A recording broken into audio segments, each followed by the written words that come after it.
when to negotiate. You can negotiate before the suit. John's going to talk about negotiating before that. During discovery or after discovery, Raul's going to talk about that. One of my favorite times to negotiate a settlement is after what we call court-ordered arbitration. Under the New Jersey state court rules, nearly all civil cases are subject to mandatory court arbitration, which means you and your client go in front of a court-appointed arbitrator who's experienced in your type of case, who's not knowledgeable about your case, and you present your case, the defense presents that case, and the arbitrator enters an award. If you go in prepared for that arbitration, you're likely to do pretty well. So the arbitrator will put a number on the case that you can work with. The defense attorneys go back and report that number to their insurance carriers. You, as the plaintiff's attorney, sit down with your client, get the client's authority to settle the case for that amount, or in that range, because the game is that the insurance companies and defense attorneys want to settle it for a little bit less than the arbitration award, which is okay by me. And we try to settle it at that point because within 30 days of the entry of the arbitration award, any party to the arbitration can reject the arbitration award by paying $200 and filing the document that we call a request for trial de novo, which means we go back to square one, we go back onto the civil trial list, and you wait another 6 months for a trial date.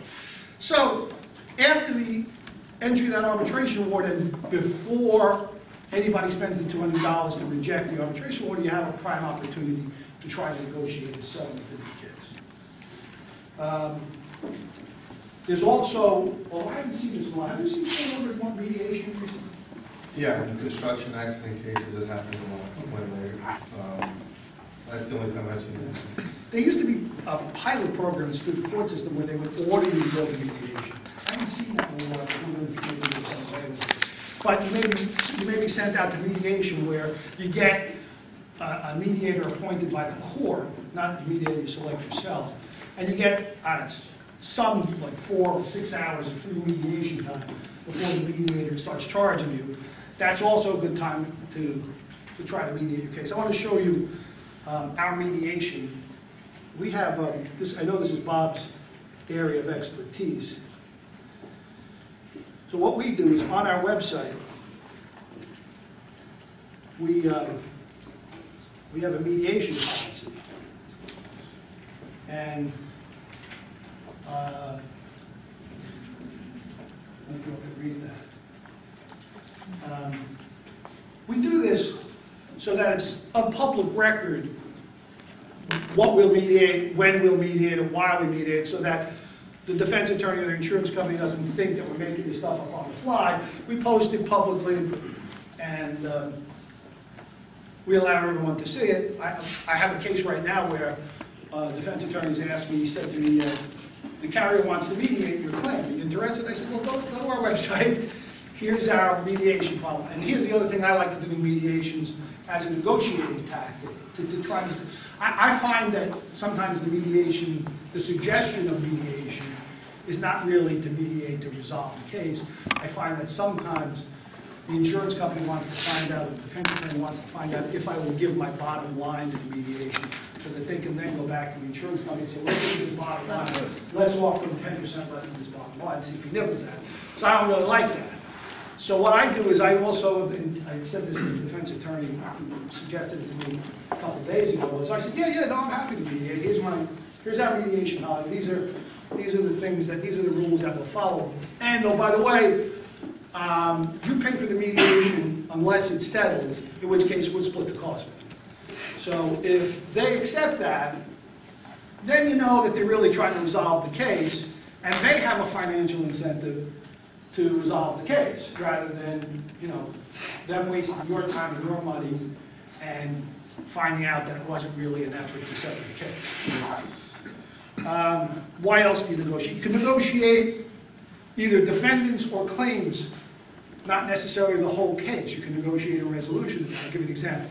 In a case where you have multiple defendants, you may have a defendant or two who want to get out of the case, who don't really have a significant role, might have some small exposure in the case, or maybe even none at all. So what you do is you settle them out, give them a stipulation of dismissal, take some money from them, and you finance the rest of your case at your trial, so you're not in your pocket for the rest of the case. That's always a good idea. Takes a lot of pressure off you, puts a lot of pressure on the remaining defendants, because now they know, I'm playing with house money if I try this case. I've already made some money on this case. You want to try the case? Okay, we're going to focus in on you, and I don't care whether I win or not, I've already made some money on the case. It really puts the focus in on them. And that's particularly important. If you have a case, you all probably going to laugh when I tell you about this, but this new theory of how to focus in onto jurors is what we call the reptilian brain, which I hear it from a guy named David Ball, who's a jury consultant, if you ever go online. I think he's a professor down at Duke, and I think he's a professor of theater, if I recall. But he does a ton of research, and the new research is that despite all of our efforts to become more rational and logical here in law school, jurors don't decide cases on rationale and logic. There's some part of your brain, deep in, I think it's the limbic system. Did I get that right? It sounds like you got it. Isn't that like a joke? Okay. But in any event, as we evolved as a species, we were originally, in the muck, and that part of us from which we evolved is still there. Your brain down, way deep down, is some reptilian brain that's flight or fright. When we walk out of the law school and we're walking down the street and somebody approaches us from the other direction, you look at them and something in you says, oh, this person's not a threat. Oh, this person is a threat. Well, that part of your brain is the part of the brain that I'm trying to reach when I'm trying a case to you. And by that, I mean I want to paint the defendant in a way that your reptilian brain registers the defendant is a threat to me and my loved ones. So that's also part of the negotiation strategy, because the adjuster and the defense attorney are no different than us. They may be smarter than the average juror, maybe not, particularly in the adjuster's case, probably not. They're probably just like average jurors. And you're trying to reach them at a visceral level to say, do you understand what your insured did? You know what a jury's going to think of this guy? And that's one of the ways you negotiate the case. You appeal to that reptile brain. So we settle out defendants who have marginal liability to focus in on the defendants who are more culpable, who are more threats, who we can paint as more threats. We also settle out claims that you have a multiple count claim. There may be some small issues like, I'll give you an example, insurance coverage, property damage, what we call PIP claims in New Jersey, which is the type of insurance you get for medical coverage and automobile insurance, automobile and accident cases. Those are common claims that are in your everyday suit that you can settle out with the insurance carrier, again, to focus in on the important part of the case. How to negotiate? My next point. And the answer to that is whatever works for you. I mean, you can listen to how other people do things. You can learn from how other people do things. But ultimately, it's got to be what fits you, your personality, your style. And by that I don't mean, there are some people who have some strange styles out there that I wouldn't necessarily advocate. But, within sort of the professional boundaries of what you're comfortable with, that's how you negotiate, using the skills that you develop as a negotiator as you go along.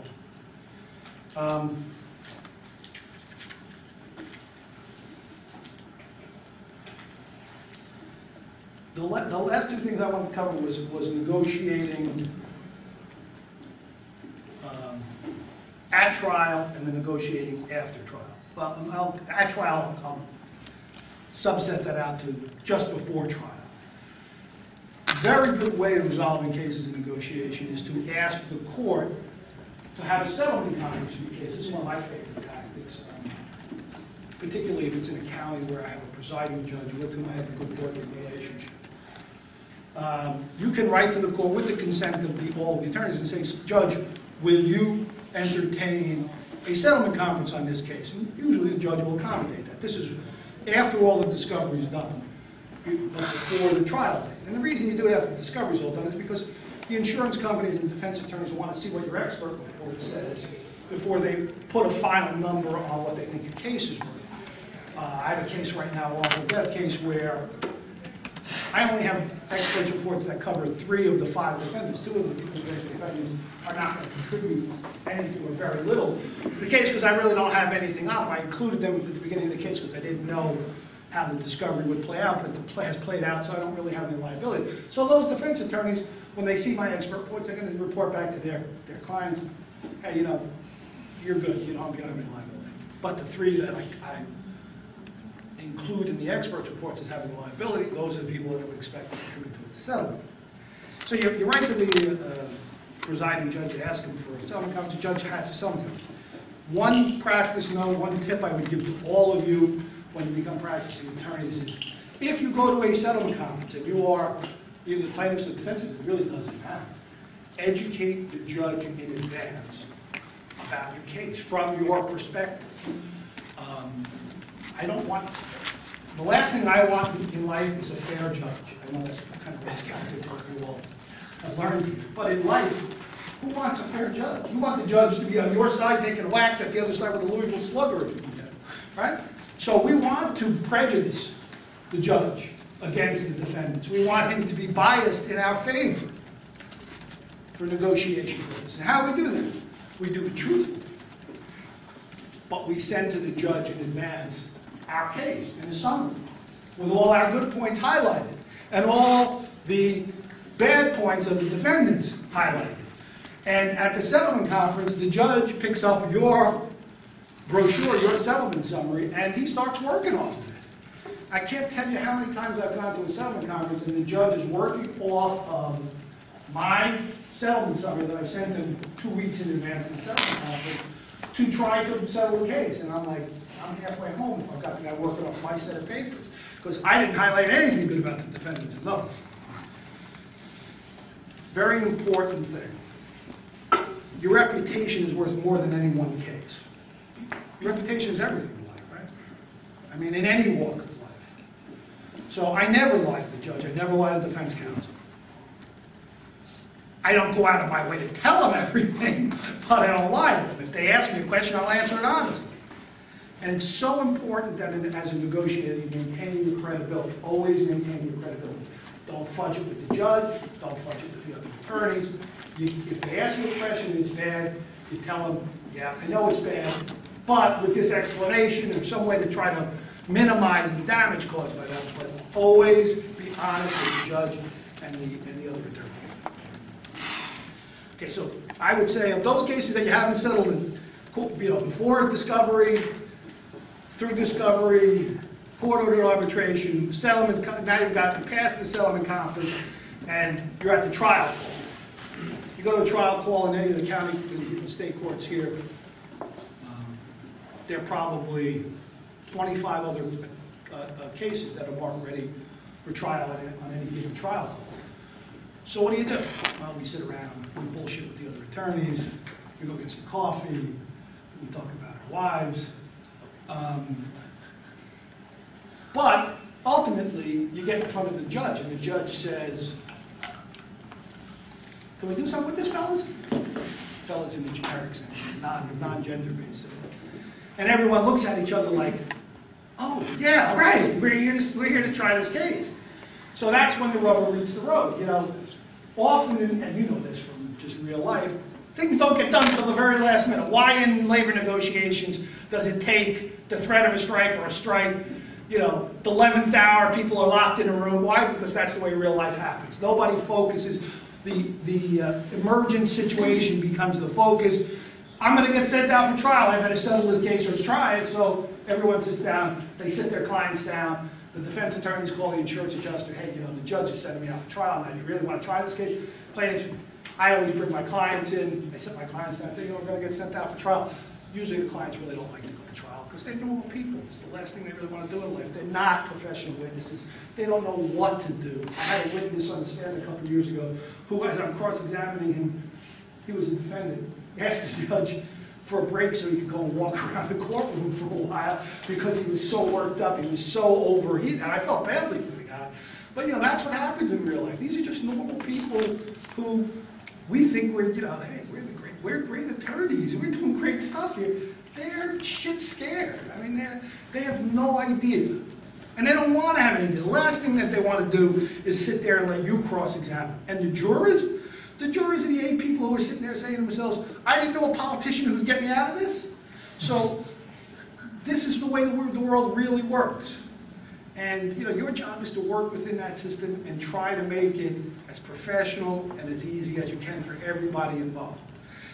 A lot of times you get these civil litigators who are hard-charging, A-type personalities, and they're grinding things up and spitting them out. And I understand that those people are entitled to make a living in life. I'm not, but that's the last thing I want to do. To a witness, to a judge, to the judge's staff, the courtroom staff, are just normal people. You got to be nice to them. You got to help them. These are the people who make the world really work. So, okay, we go for trial. Of the cases that have been settled up to this point, the vast majority of them get settled then at the trial court.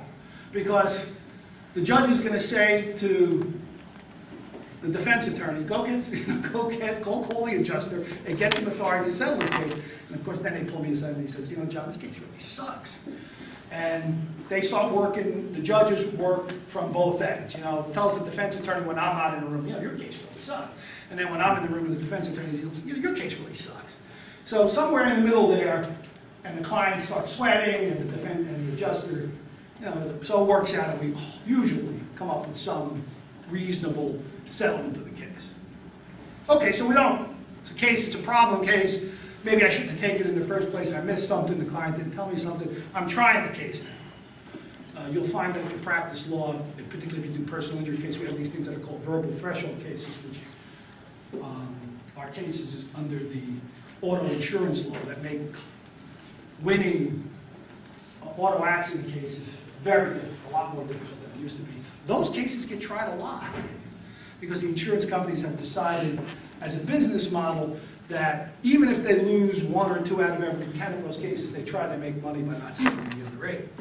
So you end up, if you're in a plaintiff's firm and doing auto cases, you're going to end up trying a lot of verbal threshold cases. Settlement post-verdict. Now you might think that's hard to do, and it is. I had a case last year that I lost. I tried and lost, and yet I still settled it after the verdict. And I made a motion for a new trial for what we call additor. I made the motion while it was pending. The judge said, fellas, maybe you should revisit settling this case.